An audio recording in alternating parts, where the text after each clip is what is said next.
নমস্কার, কেমন আছেন সবাই? কাল ছিল আমাদের বাড়িতে ষষ্ঠী রান্না পুজো। আমাদের বাড়িতে ষষ্ঠী রান্না পুজো কিভাবে করা হয় সেটাই আপনাদের সাথে শেয়ার করতে চলেছি।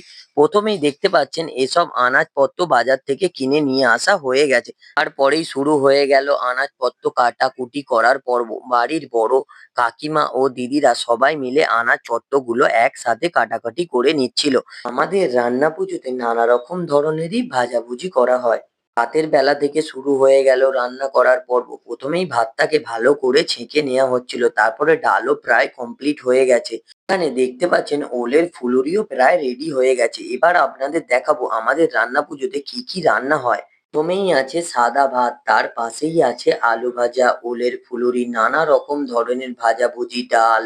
তার পাশেই আছে কুমড়ো ভাজা, আলু ভাজা, পটল ভাজা, শাক ভাজা, নারকোল ভাজা, কলা ভাজা। আমাদের মাছটা কিন্তু পান্নার দিনেই রান্না করা হয় সকালবেলা। পান্নার দিনে সকালবেলা প্রথমেই মা মনসাকে ভোগ নিবেদন করে পাড়ার কয়েকজনকে নিমন্ত্রণ করা হয়েছিল। প্রথমে তাদের ভালোভাবে খাওয়া দাওয়া করিয়ে দিলাম। তারপরে আমরাও সবাই একসাথে বসে খাওয়া দাওয়া করে নিলাম। ভিডিওটা